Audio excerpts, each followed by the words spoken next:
Dia, boa tarde, boa noite, cara. Tudo bem? Espero que esteja tudo bem com vocês. Aqui quem fala é o professor Victor. Bem-vindo a mais uma aula. No caso, nós iríamos avançar no nosso tópico para tentar abarcar todos os assuntos do nosso edital. Lembrando, nós temos uma aula teórica e uma de questões. A de teórica eu tento passar o mais breve possível, né? E a de questões nós tentamos abarcar mais tipos de assuntos possíveis, porque infelizmente nossa banca ela não tem tantas questões, né? Então acaba que a gente sempre vai buscando em outras bancas assim que tem um perfil muito semelhante. O primeiro tópico de hoje vai ser o quê? Sistema de medidas: comprimento, superfície, massa, capacidade, tempo e volume. Bom, falando sobre um pequeno tempo, via de regra, as bancas elas sempre exploram muito o tópico do sistema internacional, né? Que é o sistema que é utilizado com um padrão internacional, correto?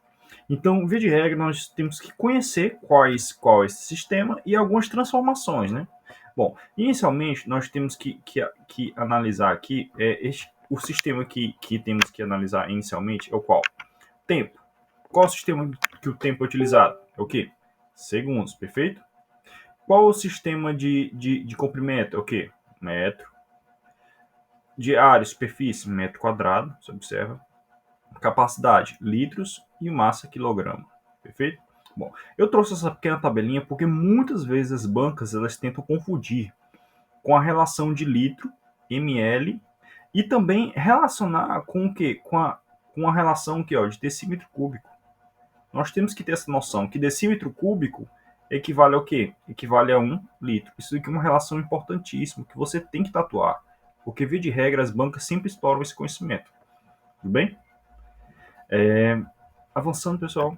Bom, aqui eu trouxe essa pequena tabelinha para você verificar como é que funciona o quê? As transformações. Tudo bem? As transformações elas são consideradas dessa seguinte forma. Note bem. Nós temos aqui a de massa. A relação de massa, nós temos que verificar que o padrão aqui é grama, e para nós transformarmos em miligrama, nós multiplicamos por 10. Você vê que cada vez que nós descemos um degrau, nós multiplicamos por 10. Para transformarmos em quilo, você observa que de quilo para grama nós multiplicamos por 10. Mas se for ao contrário, nós temos que dividir por 10. E a mesma regra, ela é válida para também outras dimensões. A dimensão de distância, de metros para quilômetro e de metro para milímetro. Você observa que descendo a escada nós multiplicamos por 10. E subindo a escada nós dividimos por 10. Perfeito? E de capacidade, que é de volume, da mesma forma. Litro para quilolitro e de litro para ml. Observou? Bem, pessoal, então, você não necessariamente tem que decorar, mas você tem que saber as principais, né? Quais são aquelas principais As principais são quais? Bom, as principais, eu vou exemplificar com um pequeno jeito. Imagine que nós temos 1.200 litros. Quero transformar em ml. Como é que eu faço? Eu multiplico. Se eu tenho 1 litro, eu vou multiplicar por quê? Vou descer um degrau, 2 degraus, 3 degraus. Então, eu irei multiplicar por 1.000. Agora, professor, eu quero ao contrário. Eu quero transformar. Eu tenho 1.200 ml e quero transformar em litros. Então, eu vou fazer a operação contrária. Eu vou dividir por quanto? 1, 2, 3 por. Eu vou dividir por 1.000. Perfeito? Então, é esse processo que nós temos que conhecer. Avançando. Outro tópico muito importante, esse sim, de fato, muito importante, ele é em consonância com inúmeros editais, inúmeras outras bancas, é um tópico que sempre tem uma certa recorrência, razão e proporção. A primeira coisa que nós temos que ter noção, o que é razão, o que é proporção. Bom, cara aluno, quando nós estamos tratando de razão, nós temos que saber que razão, o que é razão? Razão vai ser a relação entre dois valores notáveis, né? A e B. Existe um exemplo que é o quê? Da escala, aquela que nós vemos no mapa. Quando nós temos no mapa, sempre no cantinho direito, lá inferior, no cantinho inferior direito, sempre vai ter uma relação de escala. O que seria essa escala? É a dimensão do desenho com a dimensão real. Outra relação de razão muito importante é a porcentagem. O que seria a porcentagem? A porcentagem é um valor dividido por 100. É uma razão. Outra razão importante que nós usamos é o que? A velocidade, que é o que? A razão do tempo, distância com o tempo. Da mesma forma, outra razão conhecida, a densidade demográfica. O que é a densidade demográfica? É o número de habitantes dividido pela área. Tudo bem? E diante a proporção nós temos o que? A relação de duas ou mais divisões, ou duas ou mais razões. Ó, observe bem como é que é a proporção. Tem uma razão igualando a outra. Dentre a proporção surge uma propriedade muito importante que você já deve ter conhecido. É aquele famoso meios pelos extremos, ou chamado cruz-credo, que nós sempre usamos para resolver muitas modalidades de equações ou relações. É um princípio muito famoso que decorre da proporção. Ó, note bem, nós temos duas razões, e essas duas razões nós conseguimos extrair vários resultados por meio do que? Do meio pelos extremos. Observe bem, eu vou ter este A multiplicando com D, e vou ter o C multiplicando pelo B, ficando assim. E mantém o que? A igualdade. A igualdade vai ser mantida. Tudo bem? E em que é chamado o quê? O B e o D são os meios e os extremos são A e C. Tudo bem? É por isso a nomenclatura. Tudo bem, pessoal? Mas a gente vai abordar bem mais em questões esse tópico. Bom, grandeza proporcional. Se tratando de grandeza proporcional, cara, aluno, nós temos que ter uma relação. Existem três modalidades de grandeza: a grandeza diretamente, inversamente e a constante. Perfeito? Quando nós estamos diante da grandeza o quê? Direta, o que é uma grandeza direta? A grandeza direta é aquela, eu vou falar e você vai observar. A grandeza que vai aumentar são duas. Primeiro, grandeza o quê? Quando eu vou fazer uma grandeza, eu vou relacionar dois ou mais termos, né? Então, beleza. Então, são o quê? Dois termos em que eles vão aumentar na mesma proporção ou também poderão diminuir na mesma proporção. Tudo bem? Bom, eu vou exemplificar. O primeiro exemplo que eu vou verificar é o exemplo da velocidade. A velocidade e a distância. Bom, relacionado à velocidade e à distância. Bom, quanto maior minha velocidade, observe bem, quanto maior minha velocidade, eu estou pisando bem fundo lá no carro, pisando fundo, certo? Então, por lógica, né, eu vou ter o quê? Uma maior distância, né? Eu vou percorrer uma maior distância, né? Beleza. Então, também, quanto menor minha velocidade, imagine que eu só estou estou quase pisando nada, tá bem leve. Então, por consequência, o que? Vai ser a minha menor distância. Então, eu posso confirmar para vocês que a velocidade e a distância são relações diretamente proporcionais. Por quê? Elas aumentam na mesma proporção e também diminuem na mesma proporção. Perfeito? Vamos fazer agora uma relação inversa. Uma relação inversa, cara, é o quê? É quando eu aumento uma e a outra diminui, ou quando eu diminuo um e ele também aumenta, ou seja, ela é inversa, ela não tem uma certa relação. Eu vou associar de novo com vocês a relação da velocidade com o tempo. Perfeito? Vamos lá. Imagine bem, se você está pisando muito no acelerador, tá? A velocidade está altíssima do carro.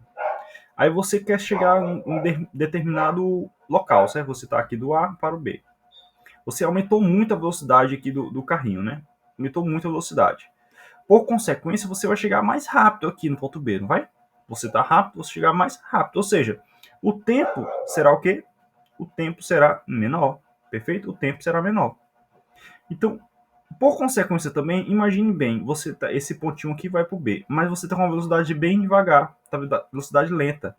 Sua velocidade aqui está baixa. Então, por consequência, você o quê? O seu tempo para chegar aqui vai ser maior. Então, aqui, ó, quanto menor a velocidade, maior o tempo.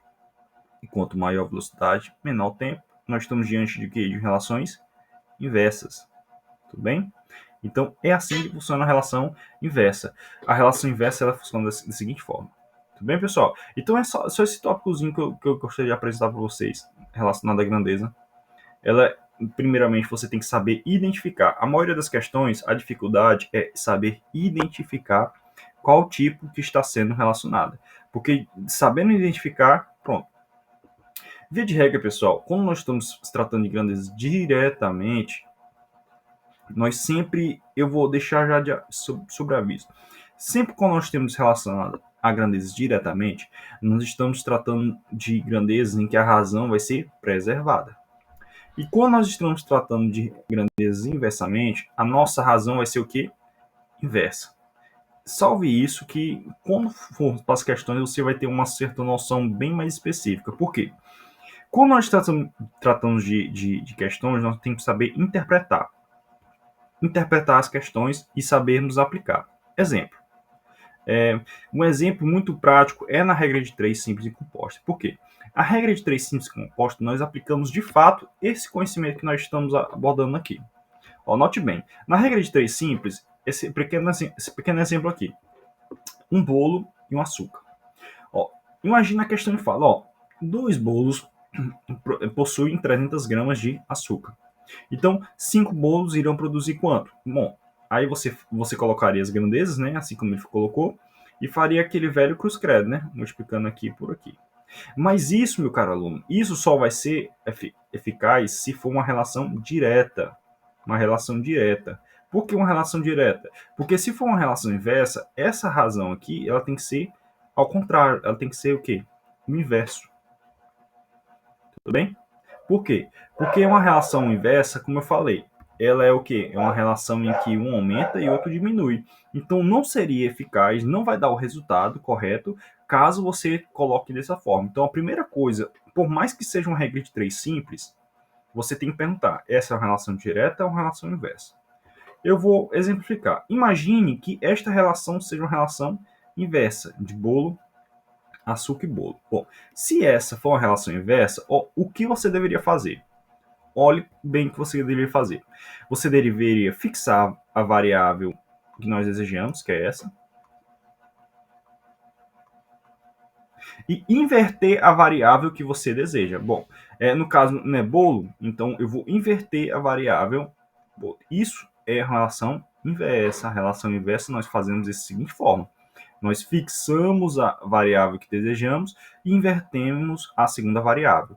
Isso aqui, pessoal, na regra de 3, simples, se tratando inversa, por favor, inversa. Na direta, nós fazemos da seguinte forma, do jeito que está sendo aplicado aqui, tudo bem? E vai dar direitinho o valor. Então, a regra de 3 simples, ela pode ser direta ou inversa. Aí você tem que saber identificar. É só uma pequena dica. Quando ele fala sempre associado a alguma relacionada a tempo, a horas por dia, normalmente já deixa pistas que poderiam ser inversa. Não necessariamente será sempre inversa, mas poderá ser inversa. Avançando aqui. Aqui eu apliquei mais uma questãozinha, aqui uma regra de 3 composta. O que é uma regra de 3 composta? É uma regra de 3 em que nós aplicamos mais de duas variáveis, né? Você observa bem. Nessa daqui, ele já montou a tabelinha. Eu não botei o enunciado da questão para não demorar muito tempo. Mas aqui ele já apresentou tudo. O que ele deseja aqui? Ele fala o seguinte, imagine sim a historinha. 20 homens trabalham 6 dias e constroem 400 metros de um tecido, sabendo que eles trabalham 8 horas por dia. Com o aumento do contingente, 24 homens trabalharão 14 dias e construirão 700 metros. Para isso, quantas horas por dia é necessário que ele trabalhe? Eu já contei a historinha aqui para vocês, então vamos lá. Então, a primeira coisa que você tem que fazer é o quê? Saber a relação de grandeza entre eles.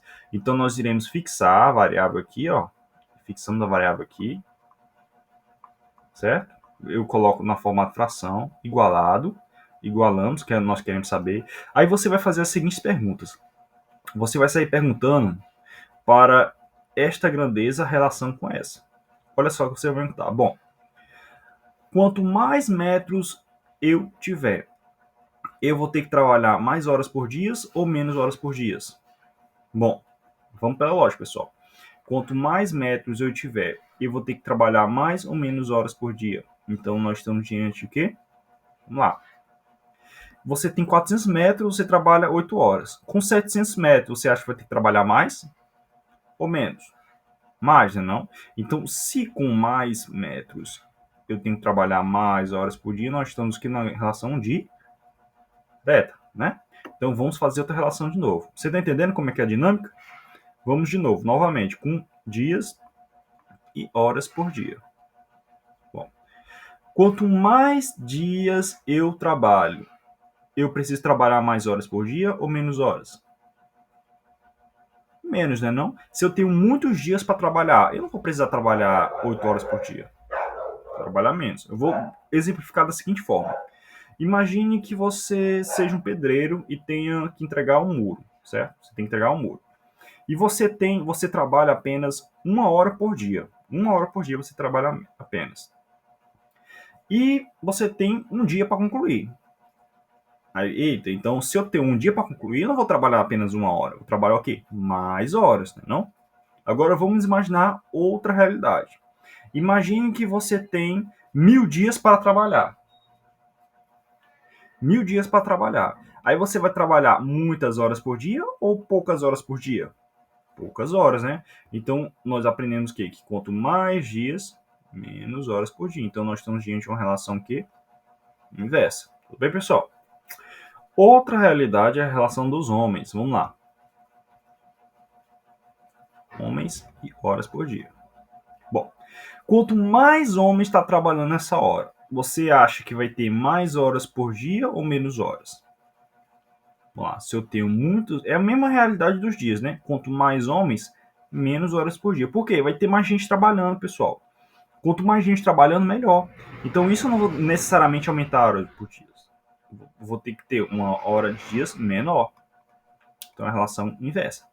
Então, note bem como eu afirmei para vocês. Nós temos que saber o quê? Nós temos que saber a relação entre eles, depois nós vamos para os cálculos. Como eu afirmei há pouco tempo atrás, quando nós temos uma relação direta, nós temos o quê? Preservar a fração. Então, quando for relação direta, preservamos a fração. Essa é direta, então preservamos a fração. Fica 400 dividido por 700. Observou? Preservada a fração. Multiplicado. Quando a relação é inversa, nós invertemos a fração. Ó, observe que está 6 por 14. Então aqui vai ficar 14 por 6. Multiplicado. Aqui também é inversa. Então o quê? Vai ficar o quê? Vai ficar 24 por 20. Tudo bem? Então essa seria a solução para essa regra de 3 composta. Vamos para mais um tópico, a porcentagem. Aqui eu observei maiores números de questões na nossa banca. A nossa banca gosta bem desse tópico. Gosta bem mesmo. Então, se tratando de porcentagem, primeira coisa, porcentagem nós já abordamos é uma razão. Ela é uma relação entre o quê? Entre um valor e dividido por 100, ou seja, é uma porcentagem é o quê? É um valor dividido por 100, em que ele vai ser representado por esse símbolozinho aqui. Bem? Bom, mais um tópico muito importante relacionado à porcentagem, nem relacionada de fato ao valor, é o quê? É a relação de aumento e desconto. Isso daqui é muito, muito comum nas questões da banca. Eu observei uma certa tendência na banca nesse tópico. Bom, abordando aqui, se tratando de porcentagem, imagine só, eu vou exemplificar umas questões de porcentagem para vocês. Normalmente ele pode falar da seguinte forma: eu tenho uns 700 reais, certo? E ele pede 30% de 700 reais. Olha só o passo que você vai seguir. Primeira coisa, nós iremos calcular esse 30% em formato centesimal. Fica como? Fica 30 dividido por 100. Vai ficar igual a 0,3. Deste valorzinho, você vai tentar saber quanto vale 700. Então, fica 0,3 vezes 700. Que aqui, calculando, pessoal, vai ficar 210. Então, aqui é um primeiro modelo de questão de porcentagem. Ele vai pedir para você saber qual o valor deste. É 210, perfeito? Agora, outra perspectiva de cálculo é o cálculo de aumento e desconto. Esse cálculo é muito tradicional na nossa banca, muito mesmo. Então, ele vai falar da seguinte forma. Ele vai dizer, olha, eu cobro por serviço 300 reais e vai ter um aumento de 15%, ou seja, vai ter um aumento de 15%. Note bem o que você vai fazer. Esse modelo de questões serve tanto para aumento como para desconto. Como serve? Primeira coisa, vamos calcular o valor centesimal dele, né? 15 dividido por 100 é igual a quê? 0,15. Beleza, calculamos. Agora, meu caro aluno, o que você vai fazer o cálculo? Você vai verificar quanto 15% equivale dos 300. Se ele falou que o aumento não vai ser de 15% dos 300, então nós temos que saber quanto é que ele equivale. Então vamos calcular 0,15 vezes 300, que aqui vai dar igual a 45, perfeito? 45 reais, ou seja, o aumento vai ser de quantos reais? 45. Então, após o aumento, vai ficar quanto? 300 mais 45. Então, o aumento de 15% dos 300 vai ficar quanto? 345. Observou? Vai ficar este valor. E isso serve tanto para aumento como para desconto, porque a diferença do aumento e do desconto seria bem aqui, ó. O aumento nós aumentamos e no desconto nós subtraímos. Tudo bem? Aqui vai ficar 355. Perfeito, pessoal? Então, a relação de aumento e desconto só diferencia bem aqui. Perfeito? Aí existe a fórmula para aumento e para desconto. Qual seria a fórmula? A fórmula para aumento e para desconto. Existe uma formulazinha, mas ela vê de regra mais usada para outro modelo de questões, em que vai ser abordado por questões. Mas eu vou apresentar aqui para vocês que é o seguinte: aumento é o que? É a porcentagem que nós abordamos, mais 100%. E o desconto seria o que? Seria o 100%, né? Menos a porcentagem. Aí você aplicando aqui neste valor, aí calculando o centesimal e multiplica por 300. Então, aí o valor aumentado vai ser o quê? Vai ser o valor, né, que nós estamos aplicando aqui, eu falo valor atual, que eu vou botar aqui, multiplicado pelo o aumento. Da mesma forma, o valor após o desconto vai ser o quê? Vai ser o valor atual, né, que é esse valorzinho aqui, multiplicado pelo desconto, que é esse valor aqui que nós achamos. Então, existe uma formulazinha para facilitar a vida de vocês, tudo bem, pessoal? Então, aqui, no próximo tópico, já iremos em questões. E aí sim nós iremos tentar abarcar todas as possibilidades. E eu vou deixar um tópico específico só com questões da banca para facilitar mais ainda, porque a banca ela gosta muito desse tópico de porcentagem. Pessoal, até breve, até a próxima aula.